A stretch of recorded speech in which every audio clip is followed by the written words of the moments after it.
Hello, my name is Sarah and I am your chakra coach. On this podcast, we'll be exploring how the chakra system can help guide you to grow your emotional, mental, physical, and spiritual wellness, leading you closer to your highest self. Hi, everyone, and welcome back. This is the second part of an interview I did with Nicole Kerr about her near-death experience. Last week, we talked all about what happened and her journey towards remembering the trauma, beginning her healing, and some of the lessons that she brought back from the other side. Today, we continue the conversation about those lessons. So if you haven't listened to last week's episode, number 153, I highly recommend that you do so that this episode will make a little more sense and you'll get to know Nicole a little. She's written a book about these lessons called Are Deathless. And I'll put links to that book and more about Nicole in the show notes. There are 10 lessons, and I think we only get to 5 of them because they're so crucial and each one of them needed exploration and processing. Ma'am, I guess that's what her book is for, right? I want to jump right back into the conversation. So just real quick, remember that you can find me on Instagram and Facebook at Your Chakra Coach. And that's where you can get a lot of the most up-to-date info about what's happening with the podcast, my courses, and all that good stuff. I also have a Patreon page if you feel that this show is valuable in your life and you want to be a part of supporting its continued existence. All of that is also in the show notes, so check those out if you're interested. Okay, I think that's it.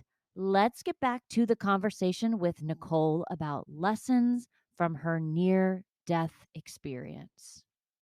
All right, we are back with Nicole this week. Nicole, thanks for doing this two-parter. I really appreciate it, but I just knew we needed to spend a little bit more time talking about these lessons that your book goes through. Your book, You Are Deathless, which, if I'm remembering correctly, is like the big lesson. You are deathless. Okay, yes, so if that's lesson one, yeah, no we don't die. That actually is. I mean, yeah. This is a science document from a company called the International Association for Near-Death Studies that has studied this, and that is the first lesson: is we do not die. We do not die. So when you say that, I mean, obviously these bodies that we live in cease to function the way that we expect them to function. And so when we talk about death, that's what we mean. But when you say we do not die, what do you mean? Your soul, your essence. That is that, when it's winter and you breathe out, you can see your breath. Okay. Your last breath on this earth, that is your soul, your spirit moving toward heaven, if you want to call it that, and that is energy. And that is what lives on. And that is what I believe we've all come here on a journey to evolve our soul with love. Okay. Mm-hmm. And that is a huge learning experience because we forget what love really means. And that's why I say when God is love, it's unconditional. And there's very few humans that can actually love unconditionally. It's a challenge, to be sure. Yes. Right. Like, yes. And unconditional love is maybe the most difficult thing that we attempt as human yes. beings. Yes. Can I just clarify? So I've been thinking about this. When you say God, because I come from sort of the same Southern Baptist fundamentalist background that you do, I hear the word God sometimes, and sometimes I'm really like put off by it because I think of it as being this sort of like male figure in robes, etc. But when you say God, that's not what you mean at all, is it? No. I feel like that's not what you're saying. So definition of God, just an easy, quick one, if you would. I'm not going to be able to answer that for any of us. We're all on a journey evolving, and each of us has to have our own experience with what we believe the concept of God is. For me, that concept as of today has evolved into God is energy. There is nowhere God is not. Mhm. Okay. God never was born. God never, or source. You can say source. You can say creator. You can say higher power. You can substitute. It's something greater than yourself. I did not bring myself back from the dead. Something Mm. greater than me did. Okay. So I have limitations with that in terms of a human. No matter how much I willfully did not want to die, I knew when I was up and this angel was bringing me up, I knew that as soon as I hit the ground, from a human perspective, I was going to die. I knew it. And so that I couldn't will myself not to die. I couldn't will myself on the operating room not to code. You know, I couldn't do that. So that's that power greater than yourself. And that to me is this energy of this white light that encompasses everything, all those colors, all the music, everything. It's just brilliance. And it is, it can move around. It doesn't stay, you know, it's not constant, I guess is what I'm saying. You know, it's not a personal form of something to get attached to. And that's why I called it the vending machine concept of God, the way I grew up. You put in the right behavior and you were going to get your reward.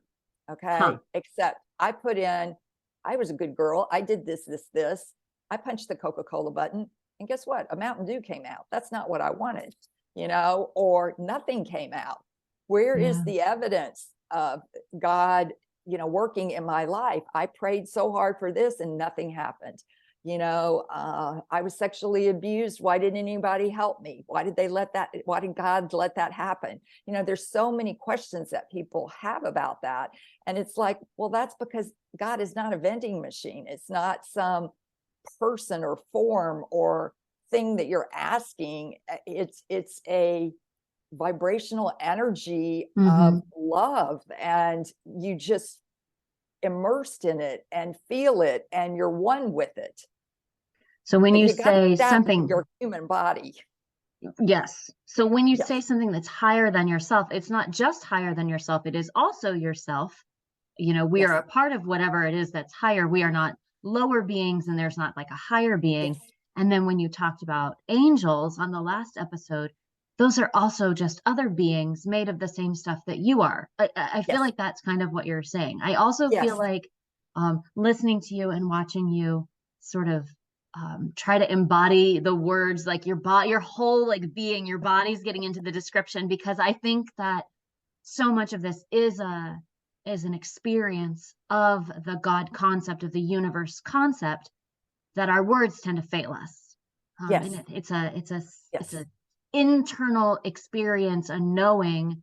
And I think that when we can learn that lesson that you are deathless, I mean, which I feel like is for those of us who don't have a near death experience, this it could be a lifelong lesson, right? Like trying Mhm. to come to terms with that, because there's not like this moment of before you knew it and after you Yes. knew it in your body, right? So we're in the process of that translation. Um, but yeah, so when we learn you are deathless and can also embody it, then we too will have that sense of having to like try to push the information, the energy out with our bodies and not just with our voices, which has really been fun. So first lesson, you are deathless. I know your book has 7 lessons. Is that, am I remembering correctly? 10. There's 10, 10. 10 lessons. Oh my goodness, Yes. that's great. 10 lessons. So without going through all 10, um, so you are deathless, right? Obviously that's big. And ask for help. We talked about that before. Ask those beings for help. Would you share with us a couple of the other lessons that you think are just absolutely, and we are connected. That's the other one that you mentioned. We are connected. Yes. Everything and everyone is connected. You are never alone. Mm, I think you have to differentiate between alone and feeling lonely. hmm. Okay. I lived alone for 20 years. Okay. I didn't meet and marry my husband until I was 40 years old. And so my accident happened at 19. So for 20 years, I didn't even have a pet during that time. It was just me. And so I know what being alone and feeling lonely is. But when I say we are never alone, even when you pass, the spiritual realm is coming in to help guide you with your transition. Your deceased loved ones, Mm-hmm. you start coming in. The angels come in. They are always there, and they come into. They are there when you make your transition. You're not going to be alone. Now, you're not going to have maybe a physical person in your family, and that's a lot of what happened with COVID. Is the human family member couldn't be there when their loved one passed. And I understand, because we are human and we are spiritual, that you still, I don't want people to misunderstand me. You still have to experience the emotions of someone passing, because we're human. So the grief, the pain, the loss, but in the All the bigger signs that we context, loved deeply, yes, right? That's what those are. yes. But in the greater context, that person is in a whole different dimension. Okay. And they don't need you there physically anymore. It's more about you wanting to be there for them. And that's the hard part, Yeah. And because completely understandable, yes, right? yes, And normal and expected and healthy and good. But yes, I see, like, from the other side, when you got to the other side, when they arrive at the other side or make that transition, they do not feel alone in that moment. Is that they're never alone. okay? Oh, okay. Yeah. I think that's really comforting, actually. Yeah, it Yeah. is. And you will see people toward the end, they'll like grasp at things, or they'll go, they'll talk about, hi, mom, or they're having another conversation with somebody else, and people will go, that's crazy. Why is she talking like that? They're going in, and they're crossing over the veil, and then they're coming back into their body, and then they're crossing back and coming back into their human body. So they're not hallucinating for the most part. Okay. They really are getting closer and closer and seeing that whole realm coming in to support them on their way over. And it's very comforting to them. Yeah, I can imagine. And I think that we can, along with feeling our grief and sometimes anger and all of those emotions that we feel around, the death of a loved one, hopefully we can also, and I think what you're saying is different than when people say things like, oh, they're in a better place now, right? And while that might be true, Yeah. that's not really a helpful thing to say. I think what you're saying Good. is that there's peace and there's love and there's comfort, and Yes. there's also grief and pain, and that people on the other side also understand what we're going through, right? Like, we're not separated as much as we think at that moment, but that doesn't necessarily mean we shouldn't grieve, and that doesn't mean that they are alone. I don't know. Now I'm having trouble putting things into words. Well, they're in a place of absolute. I mean, think about it. If you're in an absolute place of beauty, of light, of loving kindness, there's no pain, there's no suffering. You're seeing, maybe your husband who had deceased prior to you. I mean, you're going to be filled with joy. You're not going to be focused on the people that you just left, so we have to be here, and we have to comfort. That's why we need each other to comfort Yeah. ourselves. But they have already, their spirit is already, it's gone, and it is free. And they're not constrained by any of the lower vibrations that humans are having to deal with. Mm, hmm. And we should deal with them, right? I think that those are Yes, the I signs mean, that that's because we are human. we We are have to human, do and that. Yeah. yeah. And I think in certain ways we want to, right? I want to grieve those that I love. Of course, of Yeah. course. I mean, that is natural, and but I think when we know the true context of the bigger picture, it enables us to live a happier life and to prepare for our own graceful passing, and to support others as they approach their own transition. And we can live without with less fear, maybe not no fear, but less fear. Is that sort of, I feel like that's one of the things that you're trying to communicate with your book, is that we can live with Yes. less fear of these.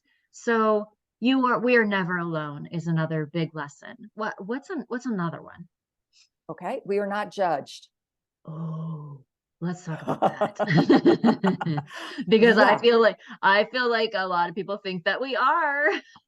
Yep, I'm telling you, you think you may have made a mistake or something. It's no, it's not there. It never happened. You don't remember. It's nothing. You're not judged. And I think Jesus even said, "Judge not, lest you be judged." Right? God is not up there, or there's not people judging you. It's what we are doing to ourselves here. So we're judging each other here, and we think that that sort of What's going to low happen up there? vibrational Yes. experience Yes. is going to continue Yeah. in the It next doesn't. realm, in the next dimension. And you're saying that is just No. almost laughable. It just doesn't even exist. Nobody even thinks about it. Yeah, because God is like love, pure, non-judgmental love. And I think that's where we kind of get hooked into the human, is love has an element of judgment to it in our lives here as humans. And when I crossed over in that state where I was in, it's not that I had suddenly been forgiven for my mistakes. It's just that they no longer existed. Okay. Nothing I had done on earth was being weighed or measured. It simply was my story that had played out in one realm.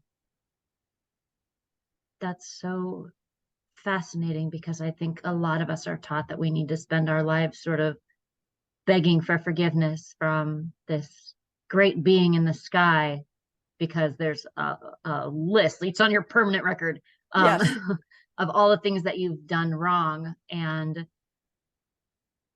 there is no judgment teaches us that that's a earthly concept. We don't have Yes. to, That's we can exactly live right. without fear. And I think also that doesn't mean that we should just feel free to um, behave however we want to and treat other people badly, right? Like it all No, works no, because together, you're because how could we as treat as others you get badly if yeah, we're all because connected? as you get to know you and love you, you would never want to do that. Right. You would want to be kind.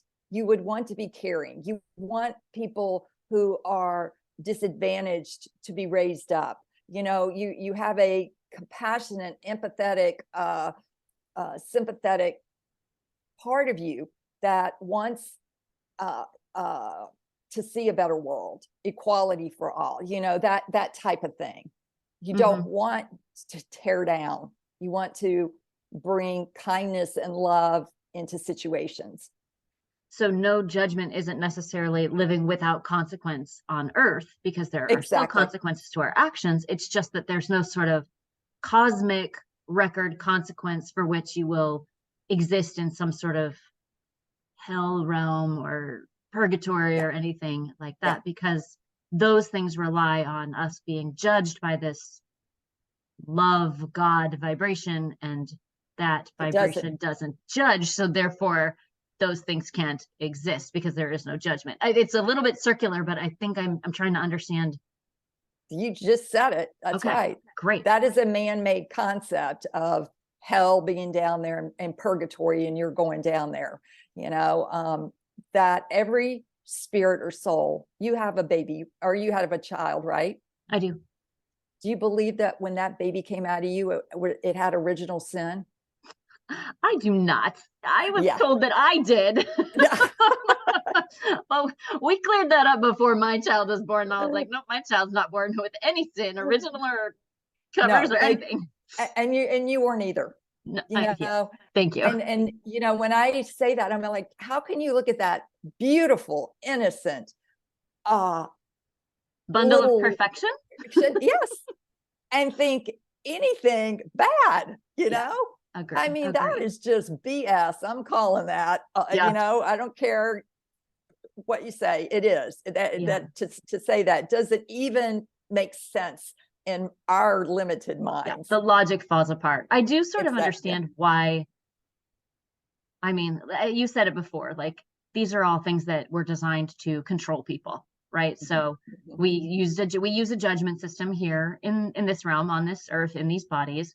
And so therefore that would be a way to explain to people how they need to behave lest they be imprisoned in the next realm, which would be hell, right? You can be imprisoned here, you can Yes. be imprisoned in the next realm. And so it was just it's a template, right? And then but it it's wrong, it's false. And I Yes. think It's a that false those belief ideas, system. yeah, exactly, a false belief system, and those ideas are holding us back on Yes. this And planet. that's what this awakening time is about, is examining these false belief systems and where did they come from? Um, look at how many wars have been Mm, started in the name of religion. And you've got God is love, and yet you're killing, you're massacring each other, and it's still going on, yeah. So this is time to start waking up to the beings that we were created to be, which are higher vibrational love, kindness, all of that, and treating one another with dignity and respect and love, Yeah. and it's not matter if they're what color they are, or I mean that, when I was pronounced dead, I didn't look at, well, I couldn't look at the paramedic because I wasn't conscious, but I don't care if he was Democrat or Republic, or if he was black or white, or Asian. None of that mattered. It didn't matter to him or me. He was just doing his job, and trying to save me. And I look at that and I think, oh my gosh, why can't we all just get to that point and realize we all bleed red, right? Yeah, we're all, I know that's a tough one because we are living on a planet where those distinctions do matter and they do have an impact on our lives day to day. And, of course, that's the ideal, where we exist in a world where the distinctions are erased when they don't matter and celebrated where they do, but that we all have, respect and love and compassion and empathy for everyone, not just those that are like us. Yeah, Right. and these power structures Yeah. have to change. You know, um, I think, let me ask you, would you say that's one of the other lessons in your book, is that now is the time to yes, wake up. yes, Now is yes, the time. yes, And you absolutely. and me and everyone listening to this podcast need to do our part in that by examining our own beliefs. Yes. So, yes, now is the time. What do you think it is the time for us to do or think about or experience? I think it's time to wake up and become the being that you were created to be, not who someone else told you you should be. And that's the path that I was on. I was going down a path that my dad told me I should do. And so many people did not become who they wanted to be because they were told you couldn't make money at it, or you can't do this, or you're whatever the reason was. And later in life, they get to 60 or 70 and they retire, and then they're just like, I wish I would have done this in my life, because now I can't walk, or whatever the reason is. So it's time to start understanding and loving who you are. Quit shooting yourself, quit shaming yourself, quit second guessing yourself. Learn to trust yourself and know that your answers and your healing come from inside. Mm-hmm. And healing, like I said, you said earlier, isn't linear. We think if we do A plus B, it's going to equal C. Spiritual health, which is part of the wellness wheel, is the most important part of it. But it takes us a while to get to that. We start with, oh, we're going to go on a diet. Oh, we got to work on our physical body. Then we got to work on the emotional part. And then you get to the alignment of your soul, your spirit, your body, and your mind. And that is what is aligning you to be able to vibrate at a higher frequency, if I can say that. Sure. Okay. And realize that your spiritual self is the one that goes on, not the physical. So to start spending more time, asking, here's a great exercise that Lee Harris, who is an energy healer, asks people, what does my soul want to tell me today? Mm. Just write that every single day at the top of your journal and start dialoguing with your soul. Because growing up in Mississippi, all I knew about soul was soul food and soul music. Okay. And that your soul would go to hell. But I didn't understand the concept of what a soul is, And so I think we need to start understanding that for ourselves, and to start questioning belief systems that we just took on and they're not working for us anymore. We have to evolve. And this is part of the evolution. And our children, just like they are coming in wired for, Wi-Fi TV and all of this, they seem to know how to do computers at 2 years old. These kids are coming in and they're not going to settle for these old answers. They're going, that doesn't make sense, So we have to be the bridge. We have to be the light workers from this old generation to this newer one and help it to be more in line with love and with kindness and yeah, more beauty. Yeah. Because I will tell you, we are not the only planet that has life on it, and I do believe that our soul lives on and it can incarnate in different times and space, and that there are people who experience being on, their soul was on another planet where there was love and there was, like some of the movies we see that are just like butterflies and unicorns and all that Some kind sort of of stuff. utopian society or Yeah. whatnot. And you go, and then they come to Earth and they're like, holy cow, what's going on What here? have you done? Yeah, look at how you're treating the earth. You're poisoning your rivers, you're doing this, So I think those souls have a really hard time adjusting to the frequency and how to help here, because it's just such a shock to them how, we treat each other, the earth, our animals, and things like that. So, I think that there's so much out there that we don't know, and to just stay in this little narrow tunnel vision of this old belief system that you were raised in, it's not, it's time to question all of that. Okay. I have one question for you. Okay. One more question. I think I've asked 1,000, but one more question to ask you sort of before we wrap this up. At some point in the future, and none of us know when, but at some point in the future, you will have one more death experience.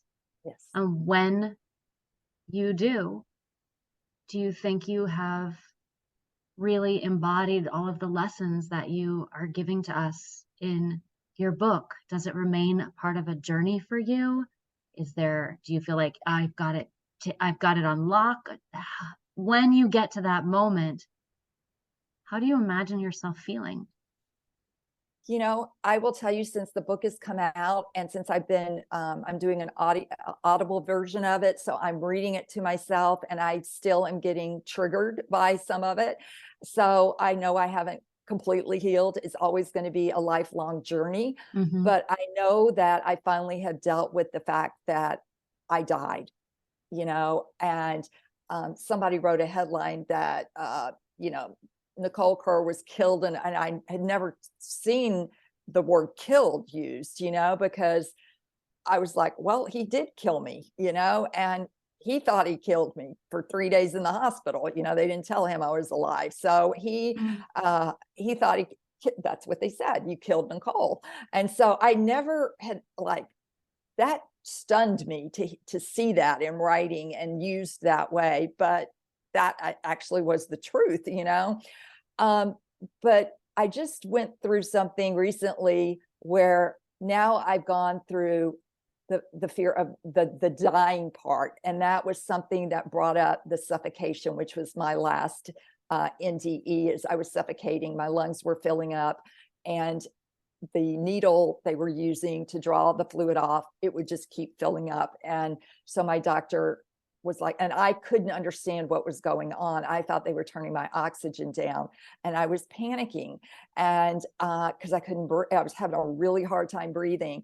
And that has been my greatest fear, is not getting enough air, not being able to Mm. breathe, and suffocating. And something happened the other day, and I had the worst pain right in the part where they stuck the needle. Okay. And I knew that I was getting to the part, it was the fear of the dying process and the pain in that part of it that I didn't want to go through again. I see. I see. Interesting. And of course, we have no idea how it will happen. And so, Yes. And I also want to say we need to start changing the narrative around death, especially for our children, because in all the books that are written, death is usually viewed as doom and gloom. It's depressive, it's negative, and that is not the truth. Okay. Death in itself is not that way. And so, other cultures, the body is laid out in the home for 3 days. Here we just oh, put it aside, don't want to see it until the viewing, or, cremation or whatever is going to happen.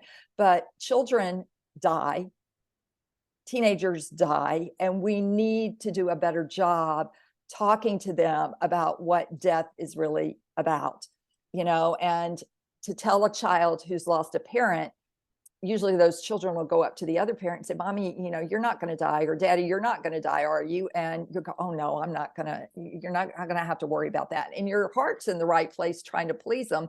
But you're not guaranteed. None of us are guaranteed tomorrow. So it's more about telling them, well, death can happen to anybody, and here's what's happening to your soul. And you're going to go be with so-and-so.